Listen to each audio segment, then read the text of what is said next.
ಪಾಕಿಗಳು ಭಾರತವನ್ನ ಬಿಟ್ಟು ತೊಲಗೋದಕ್ಕೆ ಇವತ್ತೇ ಕೊನೆಯ ದಿನ.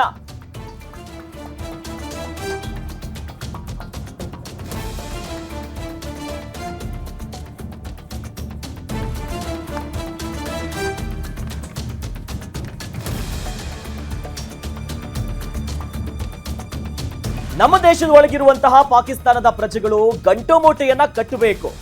ಭಾರತ ಸರ್ಕಾರ ಕೊಟ್ಟಂತಹ 48 ಗಂಟೆಗಳು ಇವತ್ತಿಗೆ ಮುಕ್ತಾಯ ಆಗುತ್ತೆ. ಹಿಂದೆ ದೇಶವನ್ನ ಬಿಟ್ಟು ಹೋಗಬೇಕು ಪಾಕಿಸ್ತಾನಿಯರು.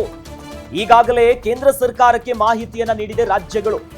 ಯಾವ್ಯಾವ ರಾಜ್ಯಗಳಲ್ಲಿ ಎಷ್ಟೆಷ್ಟು ಜನ ಪಾಕಿಸ್ತಾನದ ಪ್ರಜೆಗಳಿದ್ದಾರೆ, ಎಷ್ಟು ಸಂಖ್ಯೆಯಲ್ಲಿದ್ದಾರೆ ಅನ್ನೋದರ ಬಗ್ಗೆ ಕೇಂದ್ರಕ್ಕೆ ಮಾಹಿತಿ ಹೋಗಿದೆ.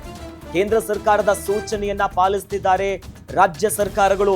ಅಮಿತ್ ಶಾ ಅವರು ಸೂಚನೆ ಕೊಟ್ಟಿದ್ರು ಎಲ್ಲ ರಾಜ್ಯದ ಮುಖ್ಯಮಂತ್ರಿಗಳಿಗೆ.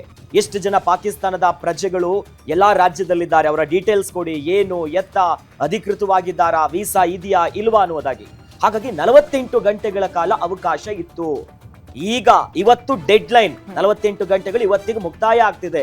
ಹಾಗಾಗಿ ಪಾಕಿಸ್ತಾನದ ಪ್ರಜೆಗಳು ಯಾರೆಲ್ಲ ಇದ್ದಾರಲ್ಲ, ಗಂಟು ಮೂಟೆ ಕಟ್ಕೊಂಡು ಪಟಪಟ ಅಂತ ಹೋಗ್ತಿರ್ಬೇಕು. ಹಿಂದೆ ಮುಂದೆ ತಿರುಗು ನೋಡಂಗೂ ಇಲ್ಲ.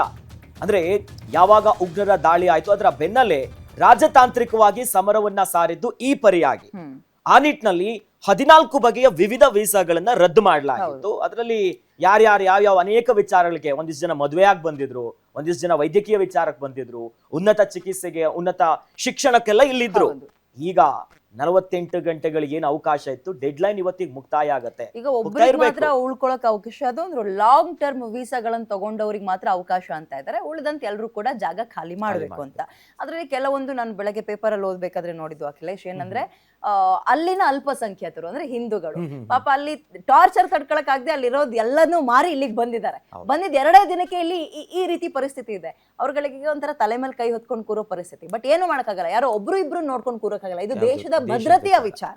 ರಾಜತಾಂತ್ರಿಕವಾಗಿ ಮೊದಲನೇ ಸ್ಟೆಪ್ ತಗೊಂಡಿದ್ದೆ ವೀಸಾವನ್ನ ರದ್ದು ಮಾಡ್ತೀವಿ ಅಂತ, ಇನ್ಕ್ಲೂಡಿಂಗ್ ಸಾರ್ಕ್ ವೀಸಾವನ್ನು ರದ್ದು ಮಾಡ್ತೀವಿ ಅಂತಿದ್ದಾರೆ.